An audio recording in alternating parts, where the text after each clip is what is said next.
반갑습니다. 자, 이 자리에 오시느라고 고생 많이 하셨습니다. 지금 이 동영상 보시는 분들도 글쎄 이게 얼마나 현장이 그대로 잘 전달될지 모르겠지만은 현장에서 최선의 방법이니까 우리 다 같이 열심히 해서 좋은 결과가 있기를 바랍니다.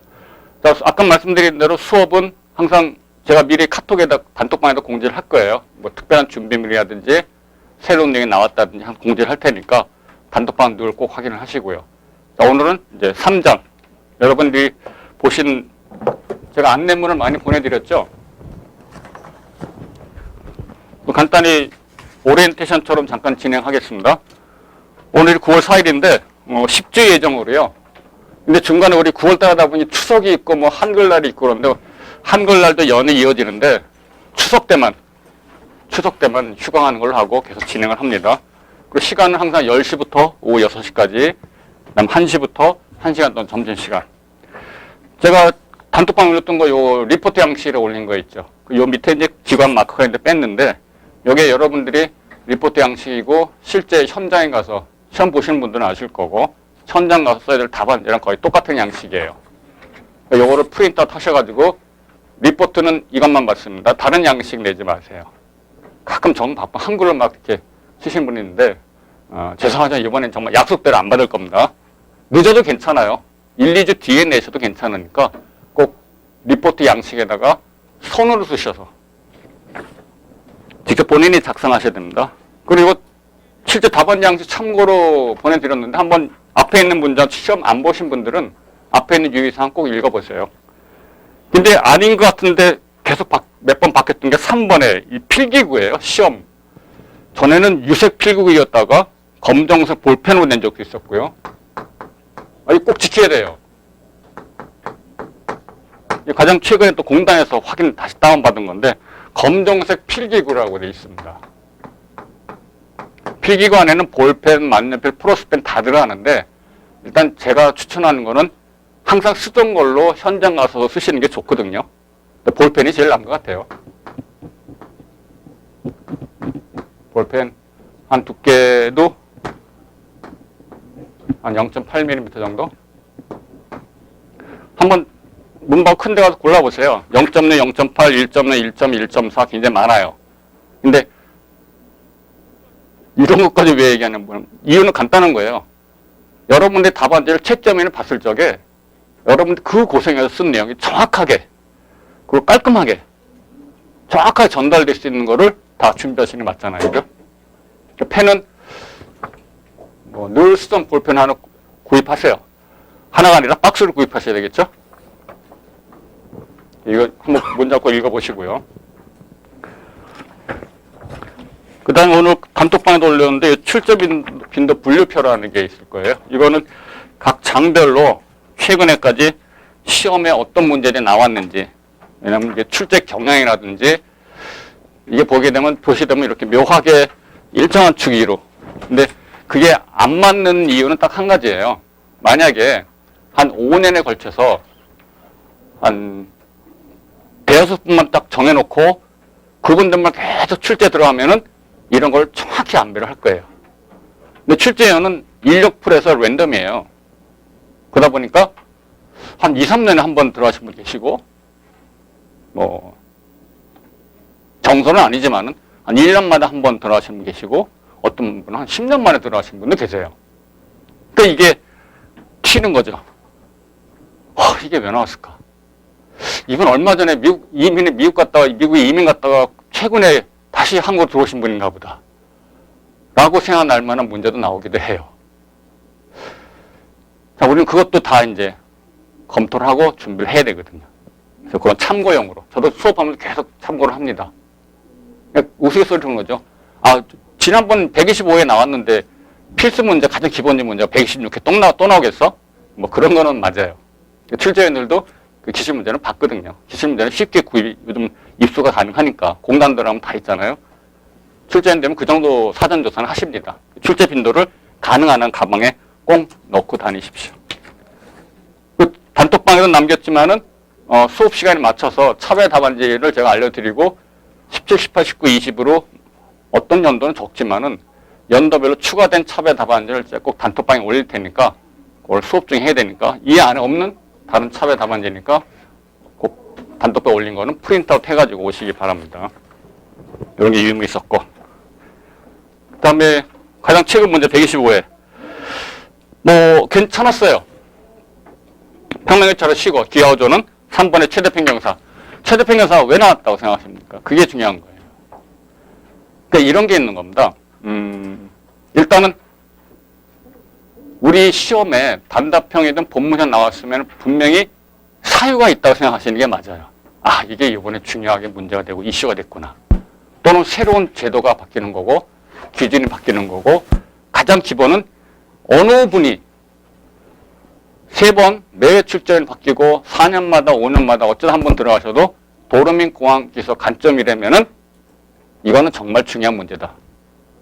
그런 건 누가 뭐라 흉을 받아. 어떻게 도로민 공항에서 맨날 나오던 문제만 또 나옵니까? 이런 흉을 볼지라도 당당하게 똑바로 얘기할 수 있는 거. 도로민 공항기소 문제 이거보다 중요한 게 어디 있어? 그런 건 매회 나와도 된다는 겁니다. 그게 A예요. 그게 A급입니다. 그러니까 이게 필수 문제가 되는 거죠. 이 최대 평균사 같은 거는 단답형이지만은 단답형이 제일 어렵죠. 1교시가. 1교시가 평점이 중간에 계속 말씀드릴 겁니다.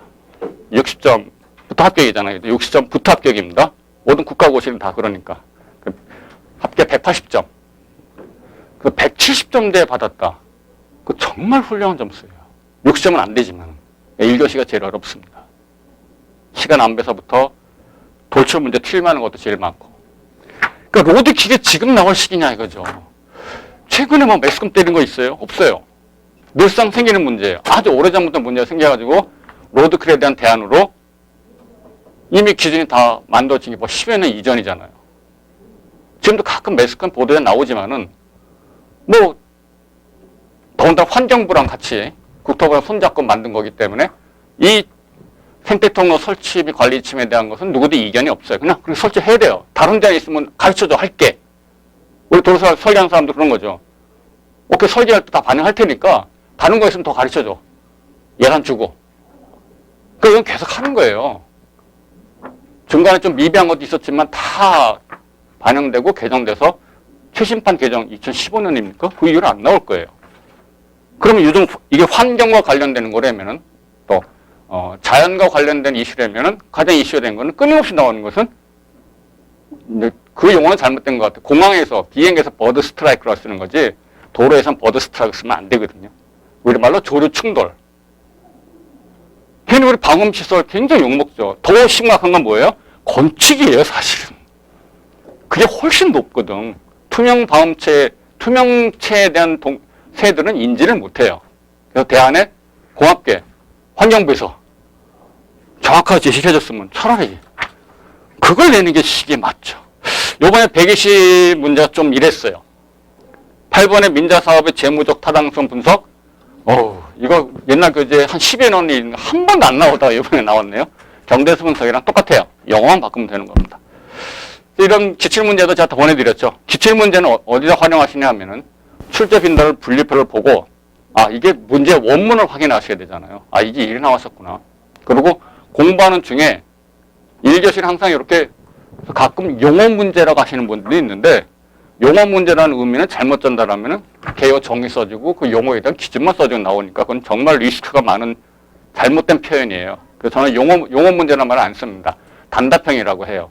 1교시 단답형 문제는 대부분 다 이 PMS 이거 한번 기출 빈도불변 찾아보세요. 언제 나왔나. 참 답답할 것인데 뭐 할 수 없습니다. 그분들 고유 권한이니까 그걸 인정하고 대비를 해서 하면 됩니다. 자,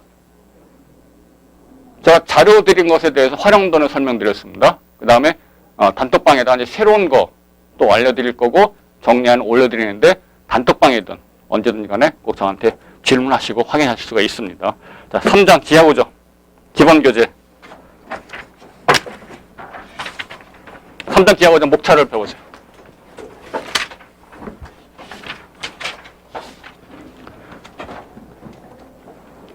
목차를 보시면 제1절, 2절, 3절, 4절, 5절 이런 식으로 돼 있죠. 자, 이거는 제가 미리 말씀드리지만 3장도 그렇고 각 절도 그렇고 편의상 나눈 겁니다. 다른 말로 간단히 말씀드리면은 하나예요. 하나. 이따 예를 들어서 설명드릴 겁니다. 그래서 딱 요 하나만 미리 설명드릴게요. 오늘 기억하셔야 될 거는 요거 하나만 기억하시면 됩니다. 잘 들으셔야 돼요. 첫 번째, 그래서 내용보다는 이거에 대한 정확한 메시지를 전달하기 위해서 설명드릴 겁니다. 뭐 가장 지금 거의 안 나옵니다.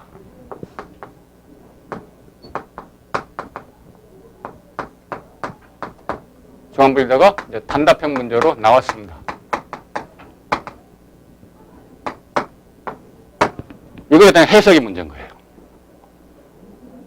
딱 이렇게 나오잖아요. 여기 중앙분리대라고 나오겠죠. 그럼 우리 딱 연상되는 건 이건 횡단구성상 도로 중심선에 가장 흔하게 볼 수 있는 도로 시설 문제 중에 하나고 모든 도로 반드시 한다. 다만 도시지역은 예외적으로 라인 마킹, 차선만 가지고 할 수 있다. 또는 정말 어려운 경우는 하나의 선을 긋기도 한다. 중간은 끊어지기도 한다. 점선 표시하기도 하고 거기에 또 이상한 시설들, 무단횡단 금지 시설들 들어오기도 하고 그런 게 들어오잖아요. 중앙분리대 배수도 해. 중앙분리대 경관 관점으로 콘크리트 배려에다가 막 이쁜 막 색칠합니다. 그리고 항상 최근에 또 몇십 번 나온 거는 미국인 애시도 기준에 따라 베리어블. 우리나라는 120씩 콘크리트 배려가 튼튼하잖아요. 왜? 그 이상한 용어. 가끔 트럭이 월장한다 그러잖아요. 넘어갈 수 있기 때문에 우리나라 튼튼해야 된다 해가지고 콘크리트 고속국도의 경우에는 튼튼하게 높이 127 시거에 장애가 되는데도 꿋꿋하게 해야 된다. 버티고 있습니다. 미국에는 가끔 얼마 전에 나왔어요. 그거 도입한다고 하더라고. 낮아 80cm 정도밖에 안 돼요. 차가 와서 휙 밀어. 왜? 가변차를 운영하려고. 요 차가 휙 밀고 들어간다고. 좋다고 박수 친다고. 그건 그 나라 얘기지. 그런 것들이 중앙분리에 관련된 것들이 쫙 나와요. 근데 제1번에 뭐가 나와요? 중앙분리대란 기하구조에 있는 거. 도로구조, 시설구조, 규칙, 횡단구성의 중앙분리대란 용어의 정의서부터 분리대와 측대를 말한다. 도로 중심선 어쩌고 저쩌고 나오고 뭐가 나와요? 정의서부터. 그럼 설치 기준이 나오겠죠. 폭이 어쩌고 저쩌고, 형식이 어쩌고 저쩌고. 중앙분리대 배수 하잖아요. 다 하는 건 아니고 할 곳이 있어요. 거기도 뭐 이제는 선배수 시설 있네 해가지고 이상 하고 있고 안전 관점에 거기 자동차 타니까 깼나 깨진다 어떻게 할 거냐. 배선 포장 같은 경우에는 어떻게 할 거예요? 그럼 배수란 숙제가 와요. 기타 등등이 다 이제 나옵니다. 자, 정리를 할게요. 여러분들이 있어야 될 내용은 이건 다 기본 내용입니다. 그 판단하려면 이렇게 하셔야 돼요. 이건 꼭 기억하시고 빨리 다른 공부를 많이 하셨거나 혹시 다른 사람들한테 많이 얘기를 들었고 많은 자료를 준비하셨고 많은 노트를 준비하셨더라도 그게 본인이 판단하기에 맞느냐 안 맞느냐 판단하는 거는 여기 있잖아요. 이 시험 보러 가시잖아요. 도로민 공항에서 시험 보러 가셨죠. 그렇게 안 쓰잖아요. 이거는 도로민 공항에서 알아야 된다. 그럼 모르겠어요. 앞에다 이걸 쓰세요.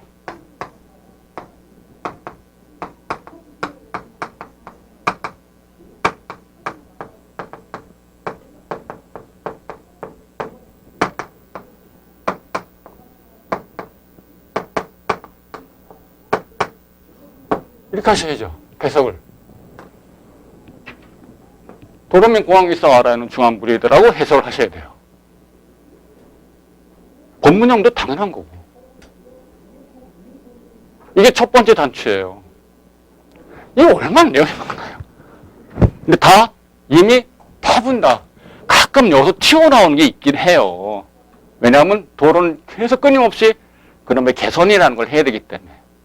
민원이 생기고 모든 것의 양분은 언제 판단나요? 공영 중에 판단나지. 여러분 설계하는데 납품하는데 그거 뭐 감독관들이 그거 어떻게 다 알아내? 못 알아내요. 무슨 수로 알아내요? 설계 잘 됐는지 못 됐는지 못 알아내요. 근데 시간 지나면 자연스럽게 알게 됩니다.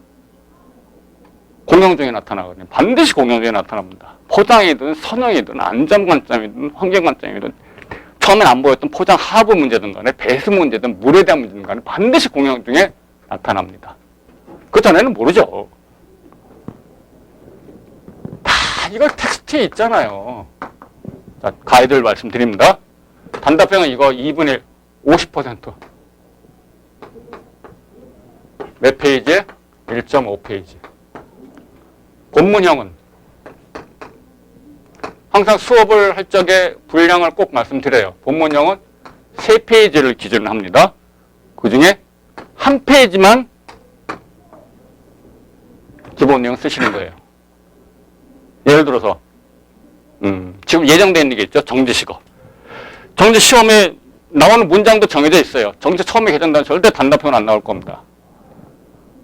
근데 그분들 뭐 개정의 배경, 사유 정도는 이제 공개되어 있으니까 나올 거예요. 근데 진짜 배경 물어보지 못해요. 개정 사유 및 거의 만약에 나온다면은 지금 이제 하반기 발표가 될 때니까 발표 안 됐으니까 또 일절 될 거다 벌써 3년째예요.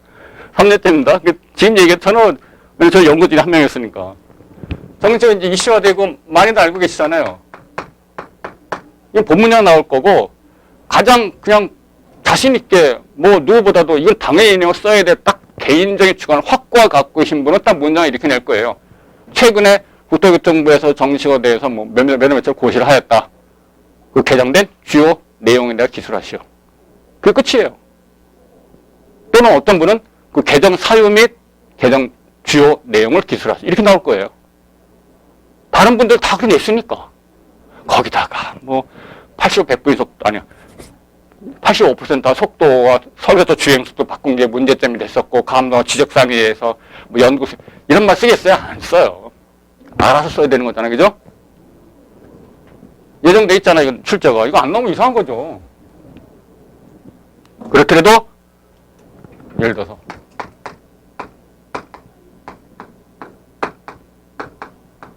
정리식어에 개정된 주요 내용에 대해 기술하시오라고 나왔을지라도 그게 다지만은 여러분들이 답안지의 구성은 뭐 간혹 조금 더 되는 건 있어요. 왜냐하면 이게 3장 각각 22줄이잖아요. 나중에 이 줄도 다 카운트 하시는 거예요. 맞게 썼느냐? 왜? 암기해야 되고 시간 내서 되니까. 어떤 것이 준비했다. 본문형 나왔습니다. 네 문제 쓰죠. 25분이죠. 25분 다 써요? 그럼 불합격이에요. 첫 번째 나왔을지라도 준비된 거는 본문형 절대 20분 넘기면 안 돼요. 왜? 그 네 문제 중에 이것 때문에 합격 불합 결정 나올 것 같아요. 네 문제 중에 준비한 네 문제, 한 문제 내지 두 문제. 그것 때문에 정말 영향이 심각해지는 겁니다. 그래서 아무리 돌출 문제 처음 나오고 정말 반가운 문제 나올지라도 거기 빠져가지고 30분 써먹었다. 죄송하지만 그 교시는 날아갈 겁니다. 점수가. 20분 아니에요. 여러분 최대 숙제가 그거예요. 그렇게 열심히 준비해도 단답형 10분 다 써요? 천만의 말씀. 7분 안에 써야 돼요. 2, 3, 4, 5시 본문형 뭐 고전적인 거든 돌출 문제 최정원 그나마 빡빡 우겨서 준비했는데 와 나왔어. 얼마나 반가워. 열심히 외웠고 다 개조식에 준비했고 완벽하게 암기했어도 20분 넘기면 꽝이에요. 그 준비한 게 효과가 안 나타나요. 요건 조금 넘어갈 수도 있을 거예요. 개요 쓰시고 묻는 문제 그대로 쓰시는 거예요. 개정된 정리식어의 주요 내용. 기본.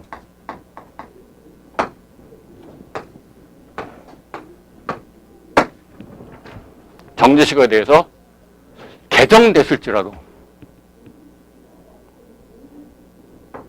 그게 왜 개정됐는지, 개정이 제대로 됐는지. 참 이것 때문에 좀 갈등을 좀 해야 되는데 제 당사자이기 때문에 지금 내용 저 다 알고 있습니다. 그 전체 도시적 도로 설계 시험에서 연구 책임자였고 이건 무게가 있어가지고 별도의 정말 능력 있는 분들 2분을 따로 선정하고 교수님 해가지고 따로 팀을 짰어요. 그 과제 전체 책임자는 저였고 저 내용 다 알고 있습니다. 그냥 다 보고했고 그 바뀐 거 다 실수 다 알고 있는데 절대 이걸 뭐 안 하죠. 못하니까. 고시되기 전까지는 못합니다. 왜 이렇게 했는지 중간에 뭐가 왔다 갔다 했는지 왜 왔다 갔다 하면 실제 도로 설계에 얼마나 영향을 미치고 여러분들 만약 정지식에서 길어 늘어나잖아요. 기준이 바뀌게 된 원칙이 뭡니까? 경과조치에서 개정 이전에 뭐 건설 관련된 공영주의거나 설계 관련된 그런 거는 해당이 안 되죠. 천만의 말씀. 그러겠어요? 아니에요. 155m에서 200m 늘어났다. 100km 파워인 경우에 도롱산은 국한반도인데 뭘. 국회의원도 그래요. 그럼 답변합니다. 그거는 2021년 11월자로 개정됐기 때문에 이 본건은 2020년 10월에 설계 끝나 공영에 들어갔기 때문에 그 기준의 대상이 안 됩니다. 이렇게 답변하겠죠.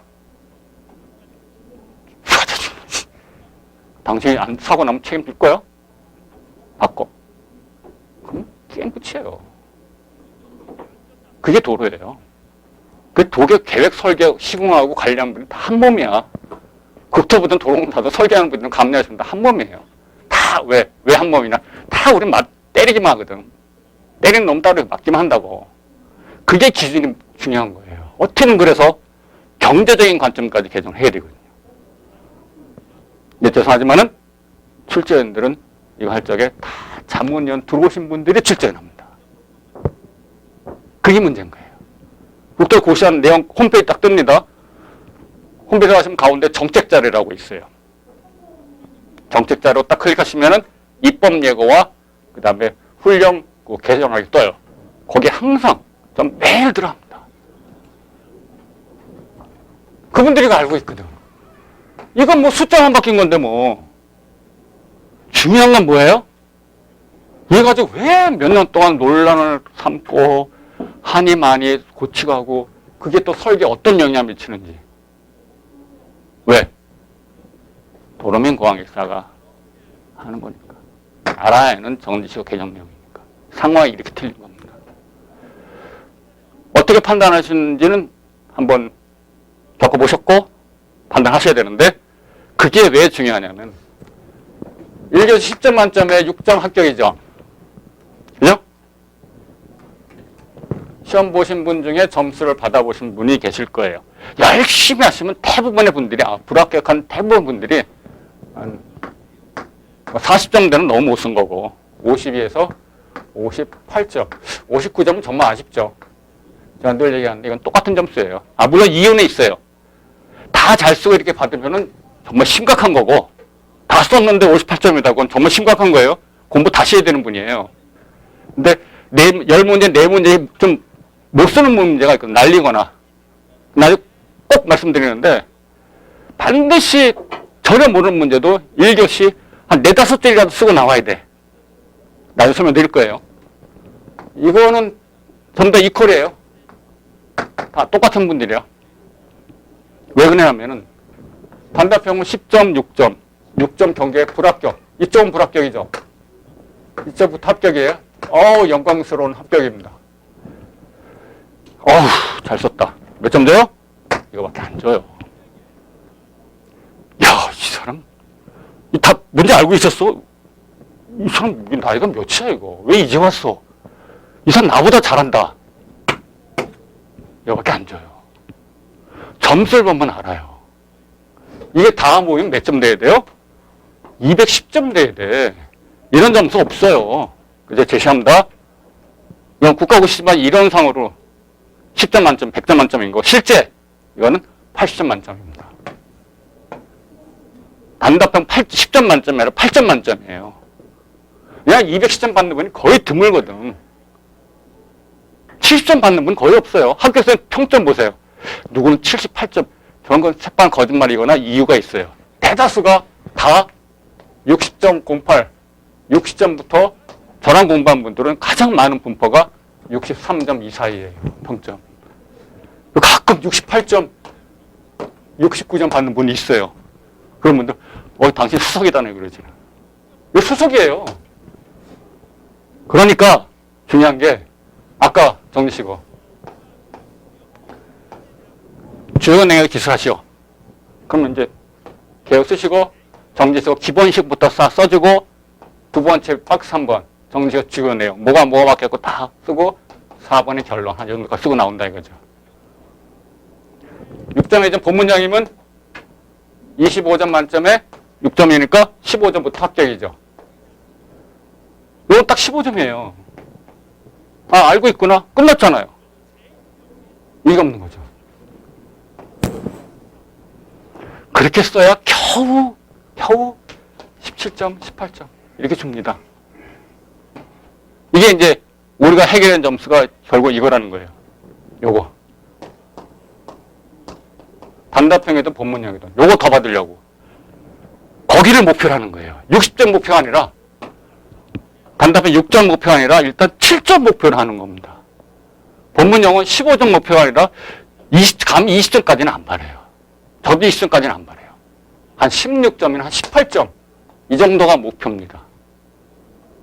그거 받으려고 이제 여러분들 고생하셔야 되는 거예요. 답안지를 이렇게 구성합니다. 첫 번째 출발점 이거 그 상황이 전혀 틀린 겁니다. 여러분들이 눈 시뻘게 뜨고 귀 크게 열고 온갖 고생을 다해서 목표를 삼아야 되는 건 이것 때문에 이거 해결하려고 지금 고생하셔야 되는 거예요. 이게 아니에요. 도대체 중앙분리에 대해서 도로기술사가 알아야 될 게 뭘길래 시험 믿느냐. 도로구조 시설은 규칙에 횡단고서 제일 내역이 많고 늘 쳐다보는 것 때문에 낸 거냐. 근데 결론은 이제 이렇게 내시면 돼요. 채점하는 분도 도로면 공항일자잖아요. 물론 출제할 때 이렇게 모범답안처럼 안을 냅니다. 그거 뭐 채점해요? 아니에요. 자기가 보고 판단하는 거예요. 주관식의 가장 어렵고 가장 효과적인 게 그거예요. 거기를 파고들어야 돼요. 저 뭐냐? 그분 마음에 들면 돼. 그거를 기억하세요. 좀 더 구체적으로 말씀드리면은 뭐냐? 채점면. 출제에는 상관없어요. 채점면이 채점하시는 분이 어떤 내용? 아, 이 정도 쓰면은 아, 그분도 공감한다. 그분도 오케이 한다. 그러니까요. 절대 논문 수준은 아닙니다. 현실이에요. 도로기술자들이 받는 숙제예요. 그분들도 해결 못하거든. 그런 사람 대한민국 도로기술자는 있어요? 없어요. 대한민국 도로기술자 최고라는 건 존재하지 않아요. 그런 사람이 있을 수가 없어요. 최적은 있죠. 포커스를 어디 맞추냐. 자, 목표는 도로공항에서 알아야 되는 내용을 쓰는 거고, 이 시험 답안지에는 목표는 저한테 맞출 필요 없어요. 누가 강의하는 거 맞출 필요 없어요. 항상 생각하세요. 내 노트 열심히 쓴 답안지를 채점한 분이 봤을 적에 이게 잘 썼냐 못 썼냐 본인이 판단할 적에 아, 이 정도면은 그거는 상상이 가능하잖아요. 이 정도면은 그분도 오케이 하겠다. 그러면 그 답안지는 최고 답안지가 되는 거예요. 이게 제일 중요한 숙제입니다. 다른 건 전혀 의미가 없어요. 자, 차례다 기본 교재 보겠습니다. 제가 몇 가지를 찍어 드릴 거예요. A급으로. 제1절 횡단 구성. 가장 논란이 되고 끊임없이 거론되는 거. 거기다 동그라미를 치세요. 11번 측도, 12번 시설하는 게. 그리고 지금 그게 어디 갔나 모르겠는데 너무 막 바쁘게 뭐 해가지고 전에는 부채도로라고 많이 들어보셨죠? 전에는 이 기준에 관한 모든 것이 도로구조 시설은 규칙이죠. 약칭, 도구시 또는 도구시라는 약칭은 틀린 거예요. 도로구조 규칙이 원래 약칭이 맞는 약칭이거든요. 도로구조 규칙에도 그냥 용어만 나왔는데 마실도 모르겠지만 부채도로란 용어의 정의가 들어갔어요. 국지도로를 한다고 딱 들어갔습니다. 전에도 간단히 뭐가 있었는데 부채도로도 이제 기준화되기 때문에 지금 부채도로가 있습니다. 횡단 구성상 별건이기 때문에 아마 다른 데 있을 것 같아요. 그다음 나머지 것들은 언제 나와도 나왔나? 뭐 왜 나왔나? 생각 안 하셔도 되는 것들이에요. 안 나온다고 장담 못 하는데 일단 늘 쳐다보고 이슈화 되는 횡단 구성에서는 측도하고 시설하기입니다. 다만 이제 보도 이런 것들이 자전거 도로가 가장 빈번하게 나왔던 게 언제냐? 자전거 도로가 이슈화되면서 전 정권이죠. 뭐 녹색 운운하면서 자전거 도로 설치지 막 나오고, 옛날엔 자전거 도로에 시술하는 게가 뭐였는지 아세요? 자전거 이렇게 타잖아요. 자전거 설계 지침 지금 제대로 했는데, 옛날에 자전거 설치 지침, 옛날에 행자부인가 이전에 만든 거 눈높이가 자동차 눈높이 1.0m. 환장을 노리시. 자전거 이렇게 타고 하는데 눈높이를 여기 있는데 여기다라고 해놨다니까. 그러다가 이제 제대로 만들면서 그때 나오는 거예요. 보도도 배리어 프리니 문이 뭐 사람 중심, 교통약자 그런 거랑 관련된 때 나오는 거예요. 눈치가 있어야 돼요. 그러니까 전 최대평균사 이번 나온 이유가 최근에 개정은 못했지만은 요거 한 문제는 시기에 맞게 제대로 냈다 이거죠. 나머지 것들 안 나온다 얘기 못하는데 일단은 제가 적극적으로 추천하는 것은 측도 시설관계는 필수라는 거죠. 그다음 제적 지하구조 기본 중에 정말 오래간만에 늘 이거는 안 나와도 반드시 하셔야 된다고 꼭 추천했던 게 3번 설계 구간입니다. 4번 이것도 최근에 오래간만에 나왔어요. 오늘 수업 할 적에 4번을 제일 먼저 설명드릴 겁니다. 금방 한 것 때문에 도로명공학에서 알아야 되는 이것에서 기본 내용 구분하고 도대체 어떤 방향을 써야 되느냐를 제일 먼저 이거 했으면 바로 문제 가지고 보여드려야 되잖아요. 그래서 설계 속도와 기하구조 관련성 3번, 4번 그 다음에 정지시간은 예정되어 있는 거고 앞지리 시간은 어쩌다 한번 나와요. 왜? 이게 뭐 앞지리 시간가 정지 시간보다 길거든. 다른 대안을 찾죠. 그다음 시그 확보라는 거는 정제시가 관련되는 건데 정제시가 개정되면 정말 골치 아픈 게 여기서 딱 입증이 될 거예요. 여러분들 설계하시면 다 잘 아시죠? 에미커 8할분의 디자선. 곡선 반지름 따지면 최대평균사 골치 아픈데 곡선은 작은데 정지 확보를 해서 곡선만 커져야 돼, 그죠? 이것도 같이 연동돼. 지금 골치 아픈데 말도 못해요. 그러니까 이건 정지시간은 같이 묶습니다. 6번, 8번은 정지시간을 묶는 거고 7번은 앞지리 시간인데 이거는 그냥 뜸하면 나와요. 뜸하게 나옵니다. 횡단요수, 횡단경사 필수예요. 왜냐하면 출제 변경하는 것보다 내용적으로 굉장히 의미가 중요하거든요. 이게 다 편경사 접속사부터 노면 베이스에 가장 관련된 깊은 관련성을 갖기 때문에 횡단경사. 여기까지 주로 단답형. 아까 설계속도 기하도 관련성은 본문형. 자, 도로의 선형 제3절. 이건 답니다. 단데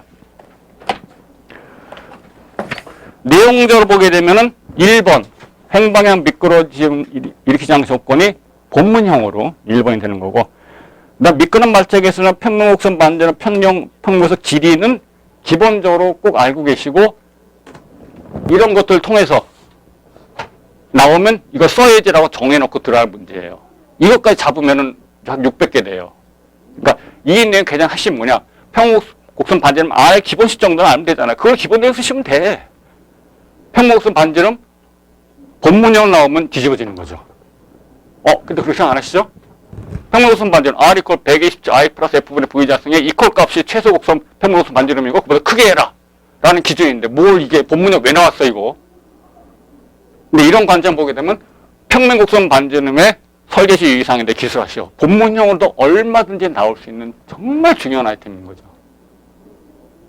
그러니까 기본 내용 딱 충분히 이거 숙제가 되니까 이런 관점으로 그 요령으로 설명드리면서 넘어갑니다. 편경사는 5번부터 10번까지가 하나예요. 이거는 가끔 드문데 완전 시리즈물이라고 해야 되나요? 전체를 이만큼 해놓고 여기서 최대평균사가 나오든 접속 설치도가 나오든 뭐가 나오든 간에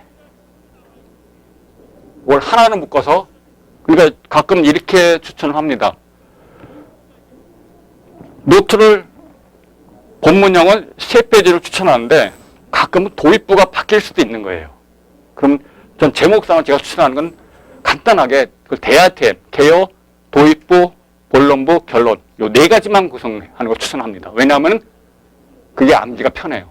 여러분 노트는 대아이템, 개요라고 하는 거 있잖아요. 로마자 쓰든 저는 박스 1번 쓰시는데 이거 4개만 하시는 거 추천해요. 단답형은 2개. 그게 준비 안 된 돌출 문제에 대한 대안으로 확실한 수단이 돼요. 그게 추천합니다. 그 개요, 도입부, 본론부, 결론부 이렇게 추천하는 거죠. 가끔 이런 경우는 박스 2번 편정사, 최대 편정사 박스 2번에 편정사 기본 내용 해놓으시고 편정사 설치 사유, 최대 편정사, 최대 편정 제한하는 이유, 편정사 기준 해놓고 박스 3번에는 편정사 설치 방법, 좌표 설치도 유의사항 다 모아놓는다 이거죠. 이거는 한 8, 9페이지짜리로 하나로 만들어 놓는 거예요. 이거 각각 잘라서 하게 되면 4, 5개가 되거든요. 암기하는데 힘들어져요. 이렇게 중요한 편정사 간단히 I라고 표기하고 용어사로 편정사라고 하지만은 여기서 파생된 것들이 굉장히 여러 개가 있을 것 같은 경우는 이렇게 시리즈로 한 10페이지 될 수도 있어요. 한 번에 숙지하고 한 번에 정리, 한 번에 외우는 게 최대평균사 단답형으로 정말 오래간만에 나왔거든요. 그런 거에 대한 대책으로 효과가 있으니까 그런 공부 방법을 추천합니다. 그래서 5번부터 제 3조 5번부터 설치도를 그리는 것까지 하는 10번까지는 하나로 본문형으로 하실 걸 추천을 합니다. 그리고 이제 확법, 클로스에이드, 생략 이건 단답형으로 가끔 나오는 것들이에요. 기본 컨셉, 클로스에이드가 뭔지 정확한 기본 컨셉만 정리하고 계시면 될 거라고 생각합니다. 종단 선형에 관련된 건 좀 드물어요. 그리고 그 중에 빈도가 높은 게 이제 오르막차로. 우리가 부가차로라고 하죠. 우리 도로구조 규칙 개정하면서 이 부가차로에 대한 것도 정확히 용어 정의를 했는데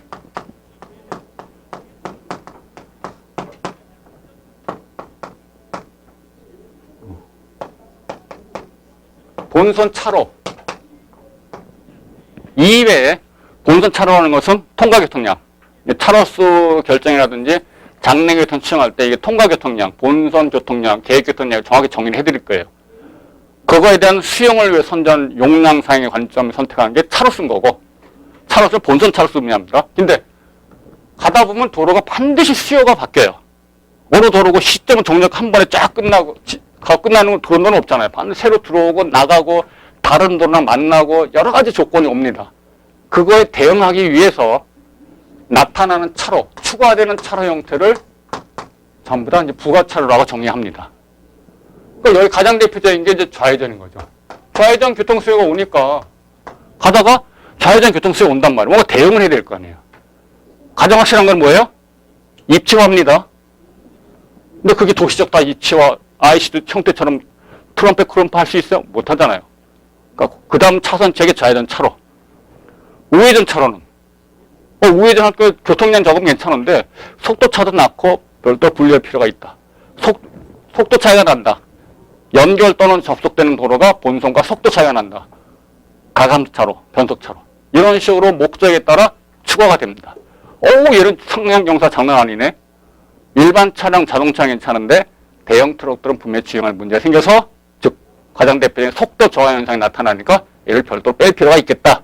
오르막차로. 이런 것들 다 부가차로로 합니다. 이건 다 A예요. 이건 다 A입니다. 최근에 이제 요 부가차로 중에 연속 부가차로라는 게 나왔었죠. 부가차로인데, 이게 길이가 짧단 말이야. 그리고 그 안에 해소할 만한 용량 문제 검토해서 이걸 딱 붙여버린 게 연속 부가차로입니다. 들어온 지는 꽤 오래됐어요. 가장 최근에 들어온 게 아닌데, 가장 늦게 새로 개발된 문제 중 하나가 연속 부가차로입니다. 즉, 부가차로에 대한 거는 전부 다 A입니다. 참 내기 좋은 거예요. 그리고 끊임없이 숙제가 생기는 문제니까. 그 다음 18번기 오르막차로도 A겠죠? 그러니까 19번부터 24번 중에는 20번은 가장 중요한 컨셉이니까 선형설계 일관성. 시험에 내면 정말 어려운, 정말 최고의 난이도 문제가 저는 이거라고 생각하고 그래서 개념상 꼭 설명을 드립니다. A급은 아니에요. B급으로 개념상 중요하기 때문에 설명드리고 여기서 만약에 도로는 선형설계라는 게 이걸 의미하는 거라고 정리되고 정립된 개념이 다른 곳에 전부 다 적용될 거예요. 설계는 그렇게 하는 게 우리가 알고 있는 그런 식으로 하는 게 아닙니다. 이렇게 하는 것이 가장 일관성 있고 좋은 설계다라는 걸 예시하는 게 선형설계 일관성이고요. 24번 A, 종합이 A죠, 당연히. 그리고 이 안에도 요번에도 역시 저는 그냥 다른 데 책에 있는 거, 도구시에 있는 것만 넣어놨습니다. 첩에다가 얘는 전혀 틀린 내용이 있습니다. 그러니까 평면교차에서는 요번에 나왔죠? 125회 때. 그러니까 이거는 이렇게 뜸하게 뭐 나와도 뭐 할 말 없어요. 평면교차 식어. 상충을 설명드릴 거예요. 상충의 용어도 좀 생소하지만은 정말 고약하게 옛날에 상충을 경우의 수를 그리고 이상하게 생각하는 분들이 있습니다. 그러니까 우리 기본 컨셉상 아까 선형설계 일관성처럼 이 도로에서의 상충 문제 해소가 가장 큰 숙제입니다. 그래서 상충에 대해서 명확한 개념을 설명드릴 거고 설치 간격은 뭔지 아시면 이제 떼어야 되는 겁니다. 출제빈도 떨어진데 할 수는 없고. 자, 7번 좌회전 차로 우회전 차로는 당연히. 그리고 요 평면교차로에 있는 변속차로하고 입체교차에 있는 변속차로는 레벨이 틀려요. 그죠? 그래서 적극적으로 추천을 안 하는데 좌회전 차로, 우회전 차로 제가 추천을 하고 6번 도로와 도로로 변속차로는 묶어서 간단하게. 그리고 이제 이렇게 추천합니다. A급은 뭐 한 번에 들어가서 단칼 해결하시는 게 최상인데 그러지 않을 경우는 그 다음에 준비를 하셔야 되잖아요.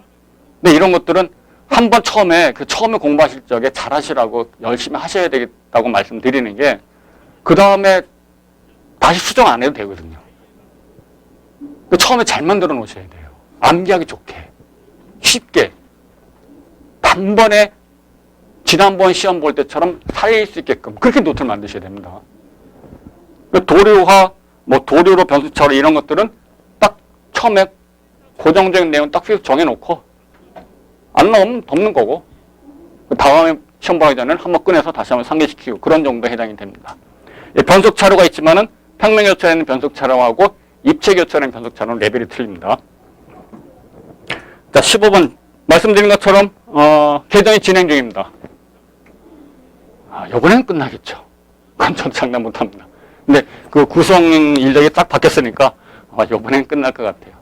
주요 내용은 소형교차로 이런 내용이 좀 추가되고 특수평면교차로 내용도 좀 추가될 것 같아요. 근데 모르겠습니다.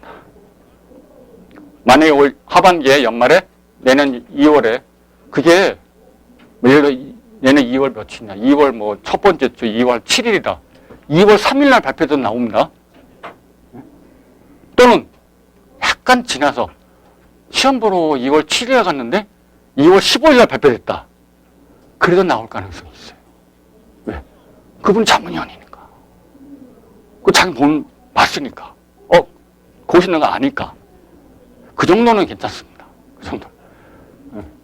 대부분 다 정확히 발표가 되고 나오게 하시죠. 근데 가끔 이렇게 먼저 나가는 분이 계세요. 알고 계셔야 됩니다. 나머지 도로 모퉁이 같은 건 다들 잘 아시는 거죠? 뭐 입체교차에서 사실 입체교차가 있는 넘버원이었는데 요즘 출제 빈도가 많이 떨어졌어요. 입체교차가. 그래서 입체교차의 형식에 관한 옛날에 필수가 5번에 있는 형식과 적용해가지고 트럼펫형 클로바형이었어요. 클로바형 정식 명칭이 아니죠. 사지 주운 직결형. 이게 이제 일단 형식에 관한 준비를 합니다. 형식이 일단 가장 중요합니다. 형식이. 왜냐면 여러분들 그 인터체인지에 관한 대한민국의 고속국도의 경우라면 가장 비싼 뭐 끝난 다음 발표되는 금액 같은 거 보게 되면은 단위 킬로미터당 일반인들은 모르죠. 그게 뭐 200억씩 하는 이유를 몰라요. 근데 그 금액의 차이에 가장 변수가 되는 게 뭐 입체교차, 교량, 터널 이런 거잖아요. 입체교차 같은 경우는 보통 작은 게 한 요즘 한 200억, 그죠? 좀 복잡한 사지 복잡한 형태 같은 뭐 300억, 400억짜리란 말이에요. 일반인들은 모르죠. 그게 비싼 거죠. 신나게 달리기만 하지.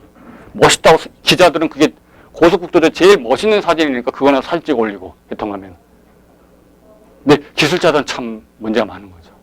입체교차는 언제든지 형식은 출제빈도 떨어져도 죽을 아이템은 아니라고 보는 겁니다. 그다음 가장 중요한 아까 말씀드렸죠. 출제빈도 잘 안 되더라도 11번, 12번을 같이 묶어서 하세요. 평면사처럼. 그 다음에 10번 연결로 접속부. 이거는 제가 강의하면서 이게 안 나오면 이상합니다. 안 나오면 이상합니다. 이건 나와야 됩니다. 왜냐면 이게 제 숙제니까. 요거를 잘 정리하면은 인터체인지 계획이든 인터체인지 형식이든 어디든지 갖다 쓸 수 있는 내용들이 왜냐하면은 인터체인지 또는 지자체의 설계 형식 선정의 핵심적인 요소가 그 휙 지나가는 본선이에요? 아니죠. 합류 분류되는 거고 그 구조물 때문에 골치 아픈 거고 땅 때문에 골치 아픈 거 루프는 할 거는 많이 반지름 때문에 골치 아픈 거지 무슨 본선 휙 지나가는 게 그게 골치냐 이거죠. 그건 아니잖아요. 그런 것들이 다 집약된 게 뭐예요? 10번 연결로 접속부 설계. 요거는 요 자체로도 본문형으로 나옵니다. 그게 중요합니다. 그 다음에 유출입 이용의 일관성. 이것도 단답변이 옛날에 나왔는데 근래에는 빈도는 떨어졌고 연결로의 구조 안에 직결형, 준직결, 루프형 이런 게 있을 겁니다. 그걸 단답형용으로. 연결로의 구조는 단답형용으로 요 정도 할 겁니다. 그 다음에 이거는 뭐 왜 나오는지 모르겠고 나와도 전혀 이의가 없고 계획 단계에서 가장 우리 도로일자 숙제의 핵심 끊임없이 민원 생기고 끊임없이 이 3번 배치 및 선정은 이 민원은 일반 민원들이 아니죠. 소위 국회의원, 지자체. 최근에 가장 대규모는 세종고속국도인데 그 정식 명칭은 세종포천이라고 그러니까 그 발표되자마자 무슨 난리가 났었어요? 각 경기도 지자체에서 우리 지자체에서 인터체인지 놓을 겁니다. 개똥 같은 소리 하는 거죠. 인터체인지 배치 및 선정은 민원이 일반 민원이 아니에요.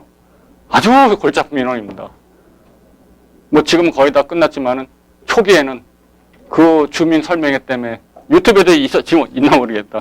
그 도봉사 국토본도 이거 서가지고 민원들 막 쓰는 거. 그 민원이 이것 때문에 생기는 거예요. 배치 및 선정 때문에. 이거는 필수죠. 단순 입체교차 이거는 참고입니다. 입체교차 계획기준 도로구조 규칙 바뀌면서 그 이상한 그림 빠졌어요.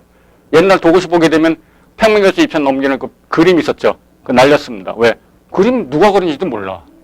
그리고 도로구조 많이 뺐어요. 그러니까 입체를 다시 정리하면은 3번 필수고 인터체인지 구성하고 형식과 적용 묶어서 주로 트럼펫과 클러버형이라고 하는 그거를 할 거고요. 본선과의 관계는 본선에 대한 여러 가지 기하구조 문제점이 나오는 거니까 쭉 보면서 중요도를 체크해 드릴 거예요. 추천 안 합니다. 7번 연결로 구조 안에는 연결로 형식이 있어요. 그러니까 이건 단답형으로 7번 동그라미 하시고 직결, 준직결, 그 다음에 루프. 이 연결로 형식, 연결로 종류 이런 걸로 단답형이 나올 수 있는 거니까 하는 거고요. 유출인 이용의 일관성이나 차우스 균형은 단답형인데 차우스 균형이 단답형으로 제일 많이 나왔죠. 차우스 균형. 10번은 본문형. 연결로 접속부 설계. 변속차로 본문형. 아까 말씀드린 것처럼 묶어서 11번, 12번. 그냥 분기점이나 철도의 교차는 참고자로 보시면 되겠습니다. 자, 요 정도로 수업을 진행할 겁니다. 다음 10분간 쉬었다가 이제 내용을 보도록 하겠습니다.